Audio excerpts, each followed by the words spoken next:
Okay. What was the nature of your contact with Mr. McNabb? I was evaluating him at the request of Newton DFACS. And did you have the occasion to be working on your computer down there at the jail while you were talking to him? I did. And at some point in time, did Mr. McNabb tell you to look up? He did. And when you looked, where was he at in relation to you? He was probably an inch or two away from the glass, Okay. right in front of my face. So were you separated by glass? We were separated by glass. And what did you see when he asked you to look? He was wearing a turtle suit, which is something that prisoners are wearing when they're on suicide risk. And he wasn't wearing clothing under that, and he had pulled up the turtle suit and taken out his penis and was masturbating. And did he masturbate to completion in your presence? He did. Thank you. Those are all the questions that I have. Carter? No question, Judge. I got a question. Can I address the court, please? I just got one thing I want to say, and that's it. Excuse you, Commissioner. I'd like to say it in front of her since she's the one accusing me. I'm willing to allow you to talk when your time comes.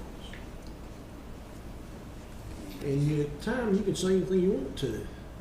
Is there any further evidence in offering of aggravation? No, Judge. Mr. Carter, do you have any evidence to offer in the way of mitigation? I believe Mr. McNabb would like to address the court. Okay, you may do so. You may stand up and address the court. I'd just like the court to know, as well as everybody at home, since this is being broadcasted for whatever reasons, that I did have on a turtle suit and it velcros and it wasn't on properly and it didn't fit properly and the velcros were not on good because they don't stick because they've been used for so many years by so many different people, and I was not masturbating at all in front of her, period. The thing fell off when I stood up and that was it. There was none of that, and I would have liked to have told her that since she was the one making the accusation, since I'm pretty sure by the law states that I have a right to confront my witnesses who accuse me of doing wrong. So I felt like I wanted to say it in front of her since she was the one up here slandering me. And that's all I got to Now, say. you sure you don't want to talk about the sentencing and all of that? That was the only thing you wanted to tell the court? I mean, I haven't heard anything about a sentence. I was just About the sentence sheet commenting on that. I for the understand that. charges. And I just wanted to know if you had anything you wanted to say to the court. I mean, I prior got a to lot to sentencing. say. I got a lot to say, but I'm not going to be able to say half of it. I don't know, because I don't know what you're going to say. I'm innocent. I didn't do it. Okay. I've maintained that the whole time.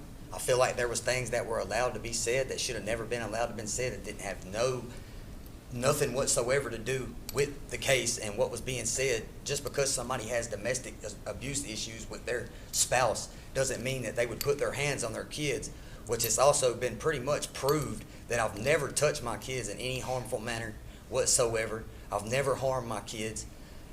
I didn't even hear anything that said that I had done anything to her in front of the kids. So that doesn't make sense either. And, you know, just to let the record show that I don't think I ever put my hands on her in front of those kids.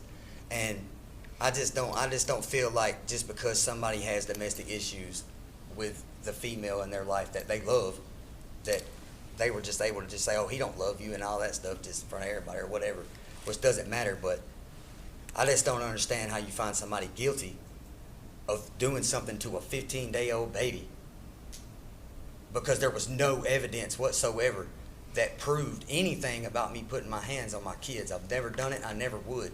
I don't believe in it. I was beat as a child, and I don't agree with it at all. And I would never do it. I would never do this. That's all I got to say. I would never do it. I'm innocent.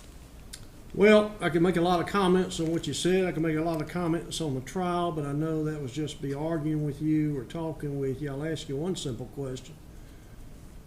You claim you're innocent, so you tell me what sentence the man or woman that you claim did this should receive. If you ever find out who did them, they deserve to be under the jail. Okay, so they ought to get the maximum sentence. Most definitely. Okay. On the crime of malice murder, I sentence you to life in confinement without parole. On concealing the death of another, I sentence you to 10 years in confinement, consecutive or after. Count one. Do you understand each of your sentences? Yes, sir. I want to advise you that you have 30 days after today to file a notice of appeal It'll be filed. on this case. I'm going to instruct Mr. Carter on behalf of you to file a motion for a new trial to make sure your rights are protected. If you wish to allege that Mr. Carter did not do an effective job, then we'll bring in another